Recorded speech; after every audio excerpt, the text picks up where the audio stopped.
Today, I'm going outside. But first, I need to get some mittens. Oh yes. These are my favorite mittens right here. I love these.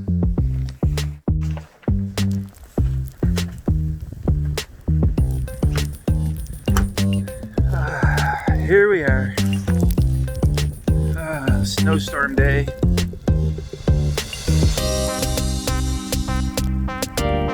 There's a lot of snow. And I'm gonna go for a little walk in the woods to see if I can find some deer. Make some video.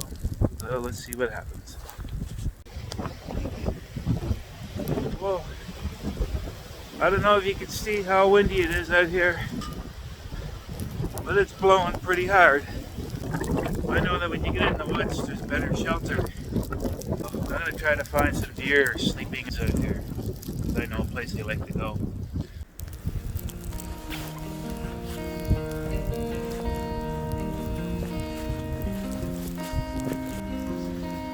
I really like being outdoors. And when I was younger, me and my friends always used to go on outdoor excursions, especially in the springtime. When the water freshets were high, we'd go on these canoe trips down these whitewater rivers. And in the wintertime, we'd always go skiing and snowshoeing. And we'd go snowmobiling. We'd play hockey on the lake because I live by a lake. Skate on that every year.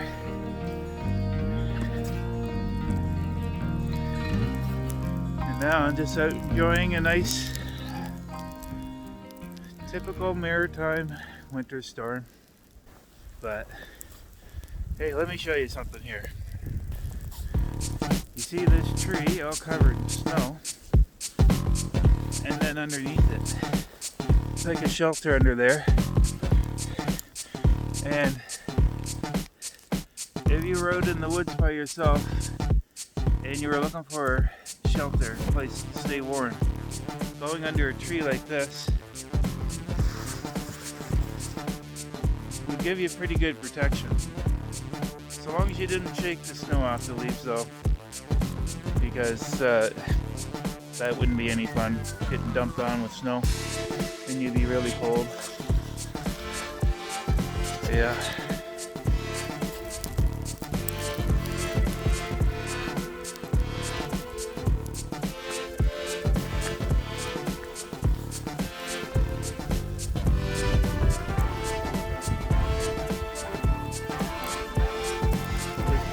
Had its fair share of troubles.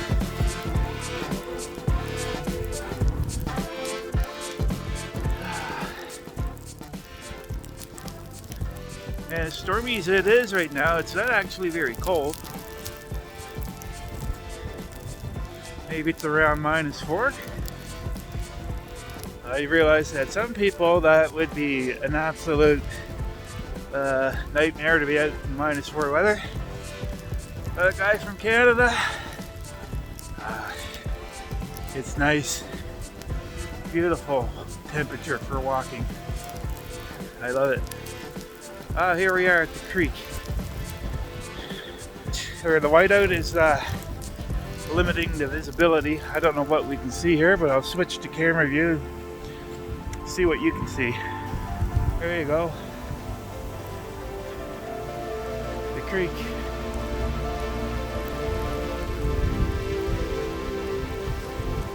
One thing I've noticed so far,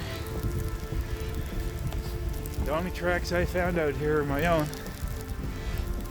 which tells me that the deer are taking shelter somewhere else and probably not on the move.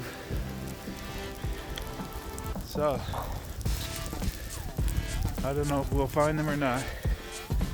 We'll just keep going and see what happens.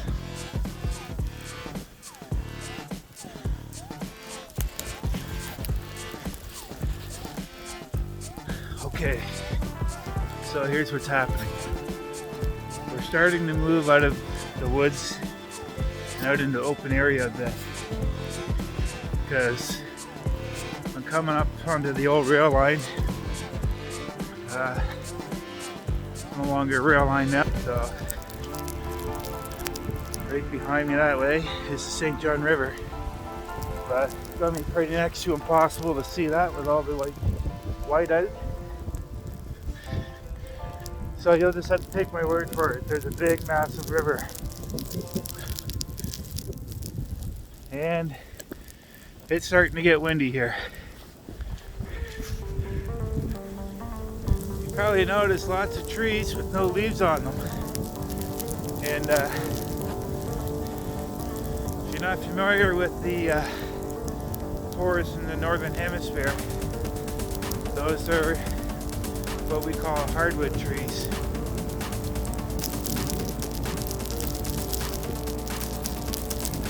There's a lot of wind and snow blowing in my eyes.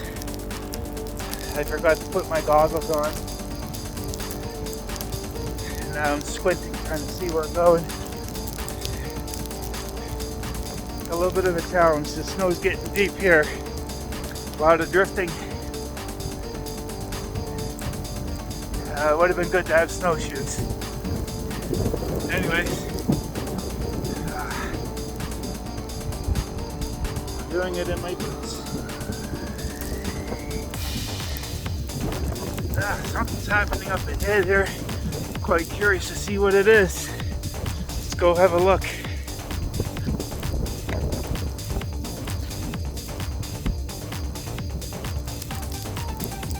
My neighbor's farm. Lots of deer in that farm because they have a few hundred acres of hayfield, and it's a great place for the deer to go in the winter time. And they dig up the snow to get down to the grass or the hay, and that's usually how they survive in the winter time. It's hard to look that way because that's the direction the storm's coming from. And I don't have any safety goggles on to protect my eyes from the hailstones beating on my face. Probably notice I'm starting to get a little red in the face. Getting pellets, the nice pellets. That's why I like my nice flaps. Keeps me warm mostly. Okay. I think we'll go another direction now. It's complete whiteout conditions. We can't even see across the river. Looking to the left of the creek, you can see the bridge across the creek. A little bit of open water down there. Because there's a strong current. When it gets cold enough, it will completely freeze over. But right now at about -5, that's not really cold enough for that to freeze completely. When you're walking on the ice here in Canada, especially on the river, you really got to take precautions. You got to know where the currents are and the waterways, and not only that, there's actually an ocean tide that pushes clear up the river all the way to Oak Point, is where I'm filming this now. That's about 30 miles or 50 kilometers upriver from the ocean in St. John, and the tidal power is so strong that it reverses the river current and changes the freshwater content to saltwater content. That can make it pretty challenging for ice to freeze where the current is strong. So if you're someone who likes going on the ice, like the snowmobilers, you really need to know your safe zones and your hazard zones. Because every year, sadly, there's always people who fall through the ice and drown. And it's almost always in one of these hazard areas, places where the ice doesn't freeze very well because of strong currents or salty water. So I'm still walking along the old rail line, and this old rail line, I think it's over a century old, how long it's been here. And like I said earlier, they decommissioned it back in 1985, sometime around then, and they lifted the tracks. And since then, it's been a favorite nature trail or motocross trail for many local people. Myself, I just enjoy coming out here and walking because it's so tranquil.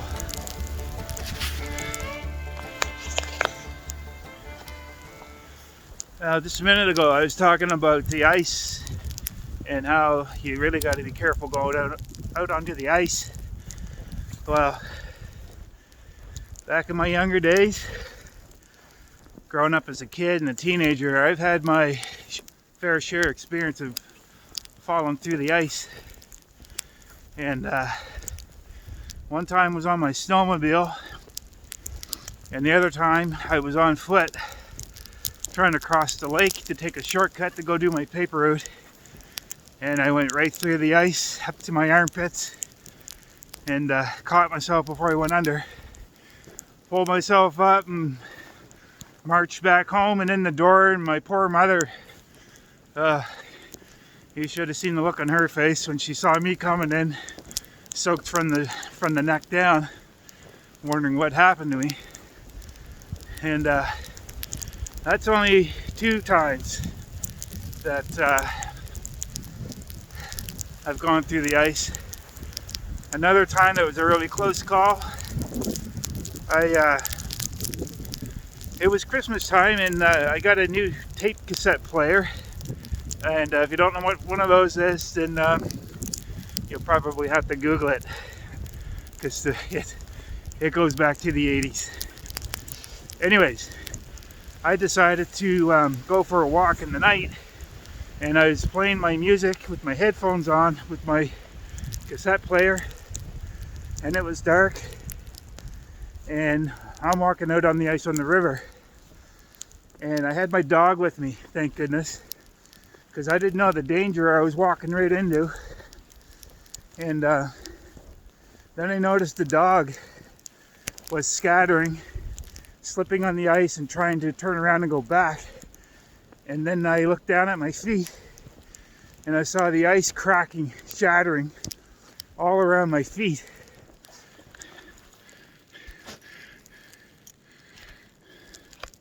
So the ice was shattering around my feet. I quickly took the headphones off, and I could hear ice cracking all around me and the dog. So I quickly turned around and started heading back. And anyways, made it out of there alive. But the thing was, the next day, when I get on the school bus to go to school, and we were driving by that spot on the river, I looked out to see where I'd been walking, and I was quite horrified to see that I was walking right out into open water. The river wasn't frozen in the direction that I was walking, and I nearly walked right off the ice into the water. That would have been the end of me for sure. Anyways, God willing, He'll keep me around for a few more years, because I've certainly had my fair share of close encounters with that. Hey, take a look at this. Watch this. Look at that. Oh, the spruce trees and fir trees. They're the trees that keep their needles year round. They're called an evergreen. And it's just like a winter wonderland. Let's get in really close here and take a look. You see that? That is truly a northern gem right there. You don't like winter? Well, at least You can appreciate its beauty from a camera, looking at the snow and the trees.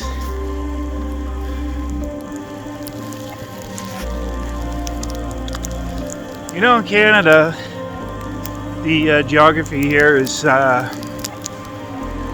generally starting at the 45th parallel on the globe, and it goes north from there. And it's a country that offers you constant change in scenery. We go from scenery like this in the winter time to spring, which brings new life, flowers, hardwood trees resprouting their leaves and everything turns green again, to summer, where it's hot, lazy months, and it does get pretty warm here. Where I live, the temperature often goes above 30 degrees for quite a period of time in the summer. Sometimes it's a little too hot, but I don't complain. And then in the fall time, everything changes. All the colors of the hardwood trees turn into these beautiful golds, reds, oranges, and yellows. And it's a sign of the changing of the seasons. And then after that, in late October, November, all the leaves die and they fall off the trees, and then everything looks dead. Yeah, it looks like everything has died, and it can actually be a little bit depressing if you look at it from that perspective. But another way you can look at it is it's a time for nature to rest, go to sleep, because what follows after that is winter, which lays its great white blanket over all the vegetation and all the little critters that burrow into the ground to go to sleep for the winter. This white coat of snow is their blanket to sleep for the winter until springtime comes, and then everything starts coming back to life, and those animals that hibernated, they come out of their sleep, out of hibernation, and then they start crawling about, and it's just like a magical world, really. So here in Canada, the scenery never gets boring because it keeps changing 4 times a year.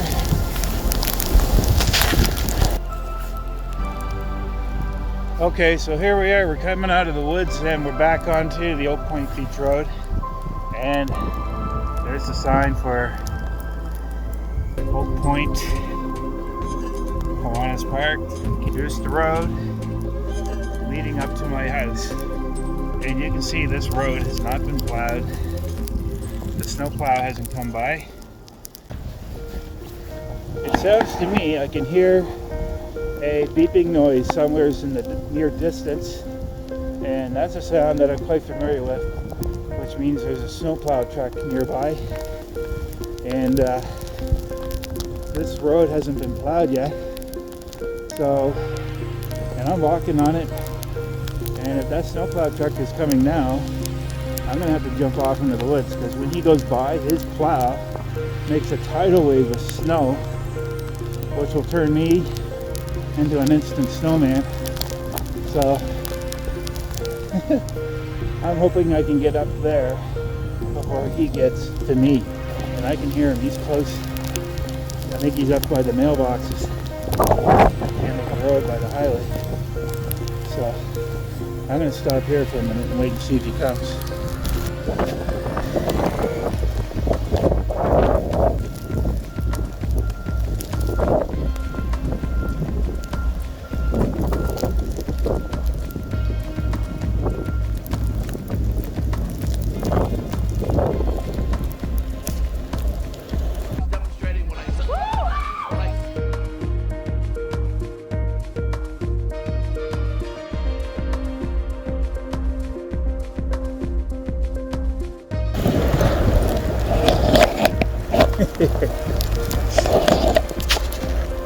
He got me!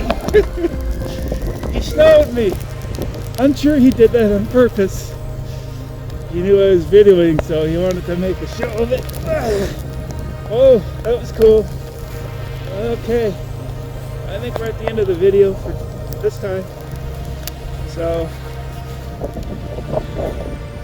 I just want to take you out for a winter wonder walk in the snowstorm in Canada.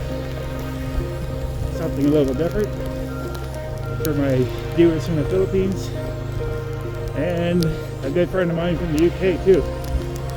Hope you enjoy.